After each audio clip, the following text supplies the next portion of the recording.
Welcome students to channel Study 24/7. Now guys, I am with the new video series of English. ठीक है, अभी CGL Tier 2 की exam आ रही है तो उसमें इंग्लिश भी एक इम्पॉर्टेंट सब्जेक्ट बन जाता है गाइस क्वांटिटेटिव एप्टीट्यूड के साथ।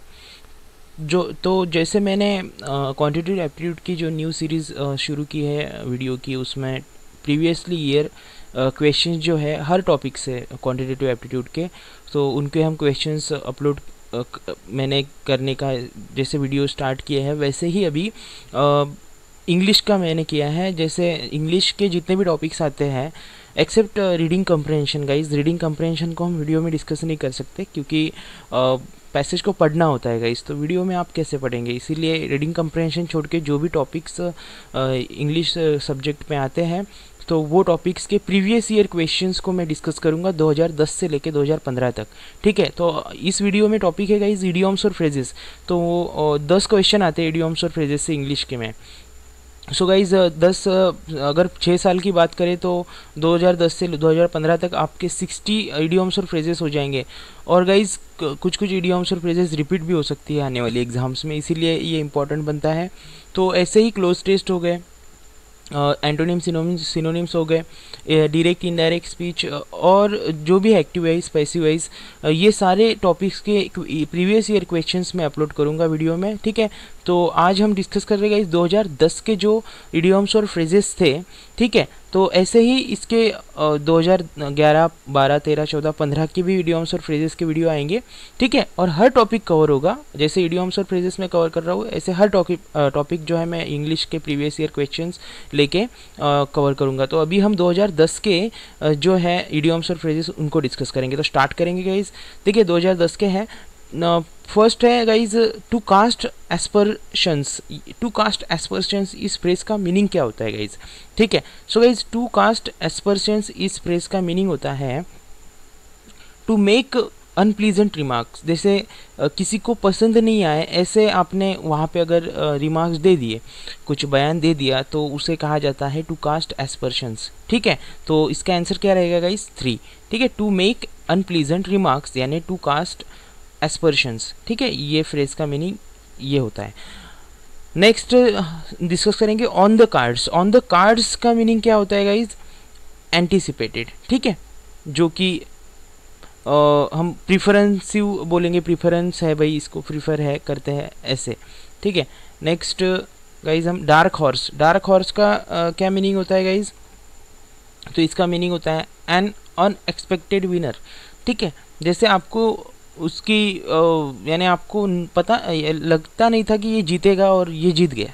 ठीक है, यानी फॉर एग्जांपल हम क्रिकेट की बात करें तो बांग्लादेश और अगर इंडिया का मैच शुरू है तो अभी बांग्लादेश की टीम अच्छी हो चुकी है, लेकिन पिछले प्रीवियस मैचेस की हम बात करें तो कभी 2007 के वर्ल्ड कप में जैसे उन्होंने हमें हराया था, तो वहाँ पे हम ये फ्रेज़ यूज़ कर सकते थे कि डार्क हॉर्स 2007 में उनके वजह से हम out of the world cup हो गए थे। ठीक है, तो एन अनएक्सपेक्टेड विनर। ठीक है, तो ये इसके लिए फ्रेज यूज होता है गाइस। नेक्स्ट हम डिस्कस करेंगे to turn over a new leaf.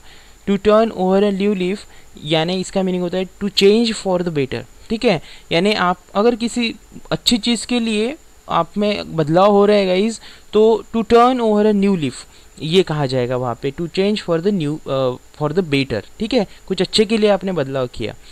Next guys to keep up one's appearance. ठीक है, to keep up one's appearance का मीनिंग होता है to make it appear that one is not concern. ठीक है, to make it appear that one is not concern. ठीक है, जिस बारे में को किसी को यानी कोई कंसर्न नहीं था उस चीज़ का आपने अपीयर वहाँ पे कर दी अगर, तो वो उसे कहा जाता है टू कीप वंस अपीयरेंस। ठीक है, to make it appear that one is not concern. ठीक है, next take to one's heels. ठीक है, टेक टू वंस हिल्स का मीनिंग होता है गाइज टू रन अवे।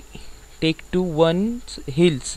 ठीक है, इसका मीनिंग होता है टू रन अवे। ठीक है, नेक्स्ट डिस्कस करेंगे guys of and on. Of and on का मीनिंग होता है ओकेजनली। अगर कोई चीज़ ओकेजनली हो रही है तो उसे आप ऑफ एंड ऑन कह सकते हैं गाइज। ठीक है, तो ओकेजनली उसका मीनिंग होता है। बाद में डिस्कस करेंगे गाइज हम to take with grain of salt. क्या है to take with grain of salt, so इसका मीनिंग होता है guys to accept with misgiving. To accept with misgiving, तो आप इसे अगर एक वर्ड में डिस्क्राइब करें तो गाइस करप्शन भी आप कह सकते हैं, ठीक है। Next, to talk through one's hat. To talk through one's hat का मीनिंग होता है टू टॉक नॉनसेंस, ठीक है, कुछ ऐसी मूर्खता वाली बात करना, उसे कहा जाता है to talk through one's hat, ठीक है। और लास्ट फ्रेज की बात करेंगे हम, तो इन्स एंड आउट्स। तो इन्स एंड आउट्स का मीनिंग होता है guys details and complexities. Detail, अगर आप किसी चीज़ के बारे में बता रहे हैं और उसमें क्या डिफ़िकल्टीज आ सकती है, कॉम्प्लेक्सिटीज़ क्या है, इसके भी अगर बात आप कर रहे हैं तो वहाँ पे यूज़ किया जा सकता है इन्स एंड आउट्स, ठीक है। सो गाइज ये 2010 के इडियम्स और फ्रेजेस थे। ऐसे ही जो भी ईयर्स है 11, 12, 13, 14, 15, तो ये 6 सालों के टोटल मैं इडियम्स और फ्रेजेस कंप्लीट करूंगा। और ऐसे ही अदर टॉपिक से भी इंग्लिश के प्रीवियस ईयर क्वेश्चंस के वीडियोस अपलोड होंगे गाइस, ठीक है। तो क्वांटिटेटिव एप्टीट्यूड के साथ साथ इंग्लिश के भी वीडियोस अपलोड, प्रीवियस ईयर के क्वेश्चंस अपलोड होंगे टॉपिक वाइज। तो गाइज आपको इसके अगर अपडेट रहना है, आपको अगर प्रैक्टिस चाहिए प्रॉपर सब्जेक्ट की, तो प्लीज़ गाइज सब्सक्राइब कीजिए चैनल को, लाइक कीजिए वीडियोस को, कमेंट दीजिए, ठीक है, शेयर कीजिए फ्रेंड्स के साथ। एंड गाइज सुनने के लिए thank you very much. And ये सीरीज़ कंटिन्यू रहने वाली है। एंड दिस इज़ सम्राट signing off guys, thank you.